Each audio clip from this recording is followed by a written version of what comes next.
Саламатсыздар ма каналдың жазылушылары. Бүгін бізде мынадай есептердің шешілуін қарайтын боламыз. Есептің шешімі бізде компьютерлік ойын деп аталады. Мына жерден есептің берілгенін қарауларыңыз болады.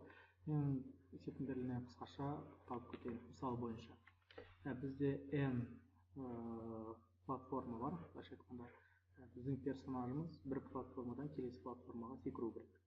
Секірген кезде ол екі әдіспен секіре алады, яғни бірінші әдісі ол бір платформадан екінші платформаға қатар тұрған. Мысалы, үш платформа болатын болса, мысалы бірінші платформаның өлшемі деп алайық. Мысалы, 1, 5 және 10 болатын болса, ол бірінші әдіспен, яғни 1-ден 5-ке және 5-тен 10-ға секіруіне болады. Яғни ең соңғы n-ші платформаға біз жетуіміз керекпіз. Екінші әдісі ол супер әдісі деп аталады. Ол бір-бірлеп емес, ортасында бір платформаны тастап келесі платформаға секіруіне болады. Тек әр платформаға секірген кезде әртүрлі әдіспен әртүрлі бізде энергия жұмсайды. Біздің мақсатымыз ең аз энергия жұмсап n-ші платформаға, яғни ең соңғы платформаға қандай жолмен барамыз. Қараңыздар, егер бірінші әдіспен жүретін болса, 1-мен 5-тен немесе 5-тен 10-нан жүретін болса, онда ол бізде мынадай энергия жұмсайды. Яғни модулі бойынша кезекті платформаны, яғни x деп алатын болсақ, онда x2-ден x1-мізді алып тастаймыз. Яғни 5-тен 1-ді алып тастайтын болсақ, онда бізде 4 қалады. Келесі 10-нан 5-ті алып тастайтын болсақ, онда ол бізде 9. Ең аз энергия жұмсап осылай ғана бар. Егер екінші әдіспен көретін болсақ, екінші әдіспен де көре аламын. Ол кезде бізде мынадай энергия жұмсайтын болады. 1-ден бастап 10-ға секіретін болсам, онда 3 көбейтілген x-тің үшінші платформа. Одан біздер x-та бірінші платформаны алып тастаймыз. Демек, мына жерден бұл да модулі бойынша, ішінде модульда. 10-нан 1-ді алып тастасақ 9 қалады, 9-ды 3-ке көбейтетін болсақ 27. Екінші әдіспен бізде 27 энергия жұмсап барады екен. Маған 27-тен көріп, бірінші әдіс 9 энергия жұмсап барған тиімді. Демек, мен шығаруым керек. Есептің берілгені бойынша көріп 9. Екінші мысалда қараңыздар, 3 осындай тағы да бізде платформа бар. 1, 5, 2 дейді. Бұл жерде тағы да көрейік. 3 платформа, 1, 5, 2. Бірінші әдіспен баратын болсақ, бір әдіспен, онда қараңыздар, мына жерде мен 4 энергия жұмсайтын боламын. Модуль бойынша плюс 4-ке 3, 7 энергия жұмсайтын боламын. Егер бұлайынан супер әдіспен баратын болсам, қараңыздар, 2-ден 1-ді алып тастайын 1, оны барып 3-ке көбейтем, нәтижесінде 3 шығады. Қараңыздар, екінші әдіспен барған оған тиімді. Енді бізде тек қана платформалардың саны 3-тен 3 қана болып қоймайды. Бұл жерде платформалардың саны бізде 30 мыңға шейін баруы мүмкін. 30 мыңға шейін баруы мүмкін. Және әрбір платформаның биіктігі, былайша айтқанда, жұмсайтын энергиямыз 30 мыңға шейін баруы мүмкін. Демек, мысалы 10 платформа алатын болса, қараңыздар, мысалы 1, 2, 4, 6, 7, алдына қосайық, 8, 3, 6, 7, 8, 9, соңғы саны 5 болсын. Қараңыздар, мына 5-ші платформаға жету үшін әртүрлі варианттар шығады. Мен былай бара аламын, немесе мына біріншісіне секіріп, екіншісіне секірмей болады. Одан қайтадан былай көріп тұрсыздар, өте көп варианттар шығуы мүмкін. Былайша айтқанда, есепті өте қатты күрделендіріп кететін сияқты болып көрінеді, бірақ бұл өте қарапайым есептердің бірі. Бұл бізде динамикалық программалаумен өте оңай шығады. Қараңыздар, бізде қанша платформа болғанмен, n платформа, 30 мың платформа болсын, 5 платформа болсын, 3 платформа болсын, бәрі бірінші платформаға мен тек ешқандай энергия жұмсамай барам, өйткені дәл осы жерде тұрмын. Демек, бірінші платформада менде 0. Ешқандай энергия жұмсамай, 0 энергия жұмсайды. Екінші платформаға қараңыздар, мен тек қана бірінші платформадан ғана келе аламын. Өйткені супер әдіспен секіретін болса, мен 1-ден 3-ке түсемін.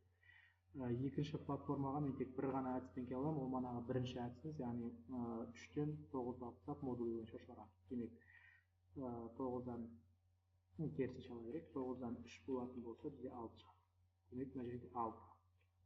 Енді үшінші платформаға мен екі әдіспен келе аламын. Мен мына жерден мына жаққа баруыма болады, екінші платформадан үшінші платформаға, немесе бірінші тұрған орыннан мен бірден былай қарай секіруіме болады. Маған қазір анықтау керек, осы орынға маған қандай әдіспен келген тиімді. Егер мен осы платформаға қандай әдіспен тиімді екенін анықтай алатын болсам, дәл осы келесі платформада мен дәл солай. Мен 8-ден былай қарай келе аламын, болмаса мен оған 3-тен келе аламын. 3-ке мана мен осының алдында 1-ден бастап келдім. Демек, динамикалық программалаудың негізгі біз ережесін сақтаймыз, яғни үлкен есепті былайша айтқанда кіші бөліктерге бөліп шығаратын боламыз. Демек, кез келген n үшін, мысалы n деп алатын болсақ, біз оған n-1-ден келе аламыз, немесе n-2-ден келе аламыз. Өз кезегінде n-1-ге дәл осындай әдіспен, немесе n-2-ге дәл осындай әдіспен біздер келетін боламыз. Енді қараңыздар, мына жерде бізде келген кезде қайсы әдіспен келген тиімді болатындығын анықтау үшін біздер осы қараңыздар 8-ге қай әдіспен келген тиімді маған. Егер осының алдында бір қадаммен келетін болсам, онда осы жердегі жіберген энергиямды қосам, және 8-ге секіретін энергиямды қосам. Демек, мен осы жерге шейін 6 энергиямен жұмсап келдім. Демек, 8-ден 3-ті алып тастаймын, яғни 5, 2-ін қосам, значит, мына жерге мен 11 энергиямен қаламын. Бұл бірінші әдіспен. Егер мен екінші әдіспен келетін болсам, супер әдіспен, онда мен бірінші платформада тұр деп ойлаймын. Бірінші платформадан 8-ге, үшінші платформаға 8-ге кету үшін менде 8-ден 9-ды алып тастаймыз. Модульдің шығамыз, және оны 3-ге көбейтеміз. Есептің берілген бойынша осындай энергия жұмсайтын. Демек, бұл жерде менде 3 шығады. Енді екеуін салыстырамыз. Мен мына жақтан бірінші әдіспен 11 энергия жұмсадым, екінші әдіспен 3 энергия жұмсадым. Демек, маған қайсымен келген тиімді? Демек, супер әдіспен келген тиімді маған. Дәл осылай келесіне жалғастырамыз, одан кейін келесіне, n-ға шейін біздер бастап шығатын боламыз. Бізде циклды басынан бастап соңына шейін n-ға шейін ашатын боламыз. Циклдың бір ерекшелігі бізде 1-ден бастап ашылмайды, 3-тен бастап ашылады. Өйткені бірінші, екінші біздер платформаға өзіміз есептейтін боламыз. Егер программасын жазатын болсақ, массив біздер басқа тілмен, немесе кез келген басқа тілдерге алмастыруымызға болады. Бірден бастап 30-ға шейін баруы. Бізге I керек болуы мүмкін, N керек болуы мүмкін, және энергиялар сақтайтын S-тәнімі барлар мүмкін. Begin, бірден жалайық. Ең бірінші біздер N айнымалысы мүмкін, платформаларын сам. Әрмен қарай бірден бастап циклмен платформалардың өзін өтетін боламыз. Адреті массивке. Енді мен мына жерде энергиялардың несін сақтап отыру үшін, мәнін сақтап отыру үшін тағы бір массив алайын. B дейтін массив алайын. Бұл жерде B дейтін массивсіз де шығаруға болатын еді, но маған осылай ыңғайлы болып көрініп тұр. Болмаса 2-3 айнымалы алсаңыздардан ретінде шығаруға болады, но маған осылай ыңғайлы. Кеттік, қараңыздар. Бірінші платформаға, яғни мынау бізде жұмсаған энергиямыз болады. B дейтін массивіміз тәк.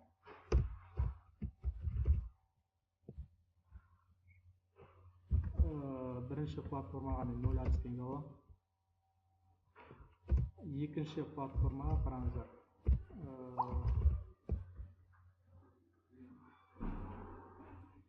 Екінші платформаға қараңыздар.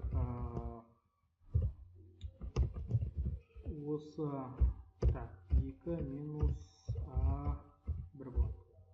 Түсін тұрсыздар ғой. Мына платформаға мен тек мына жақтан ғана аламын. Демек A2 минус A1, олар біздер модуль бойынша аламыз. Модуль A1S. 3-тен әрмен қарай біздер циклдың ішінде есептейтін боламыз. I меншіктейді 3-тен бастап енді мен мына жерде шарт қоюым керекпін. Шартым қалай болады? Шартта бізде былай болады.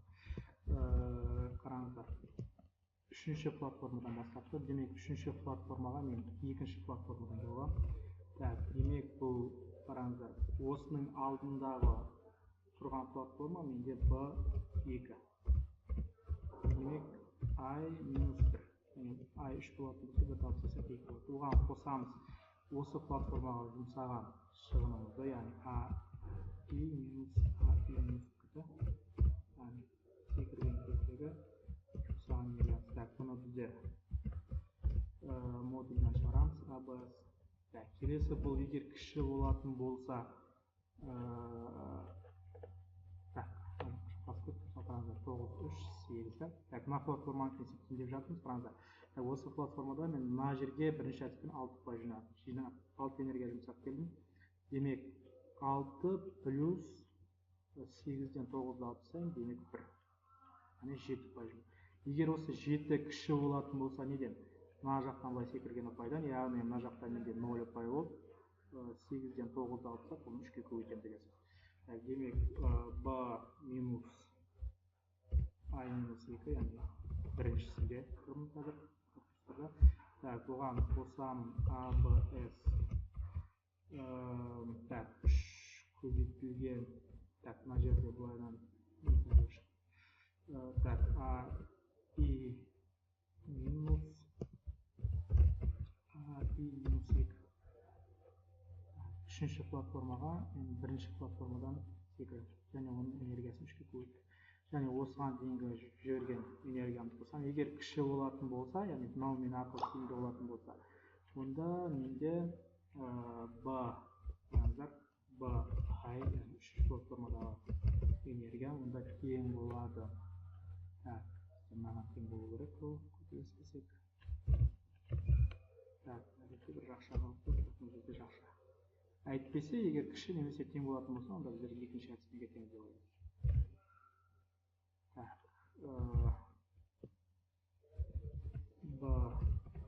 I дейді. Так, by минус 2, так, плюс. Болды. Есептің шешімі бізде I-да болу керек. Так, I-дан N-да болу. Так, мына жерде енді бір ыңғайсыз жері екінші массивтің пайдаланғаны. Бұл да 30 мыңға шейін барады, но есептің берілгені бойынша біздер неше секундта үлгеріп, 1 секундта үлгеріп, 1 секундта бұдан өте жақсы үлгеретін болады. Так, орындауға жіберіп көрейік, тексеріп көрейік. Так. Так, бізде жақшамыз дұрыс емес дейді. Так, мына жерде бір жақшамыз қалды. Орындауға жіберіп көрейік, барлығы жақсы. Так, бірінші тесттен бастау керек. Так, егер 3-те 1, 5, 10 беретін болсақ, нәтижесінде 9 шығару. 1, 5, 10 беретін болсақ, нәтижесінде 9. Тағы да екінші тесттен тексеріп көрейік. Так, екінші тестте 3, 1, 5, 2.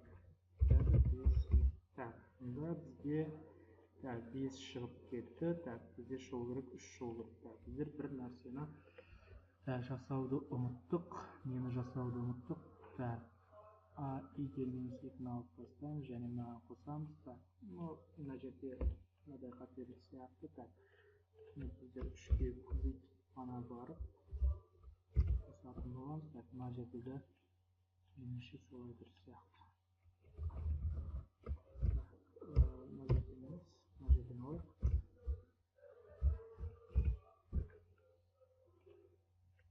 Так, 3, 1, 5, 2. Нәтижесінде 3 көрдіңіз ба? Өте күрделі есеп сияқты көрінуі мүмкін, но бірақ динамикалық программированың бір ерекшелігі үлкен задачаларды, үлкен есептерді өте кішкентай бөлуге келетін бөліктерге бөліп шығаруымызға болады. Тыңдағандарыңызға рахмет. Каналға жазылыңыздар. Телеграмда төменде ссылка бар, сол ссылканы басып өтсеңіздер болады.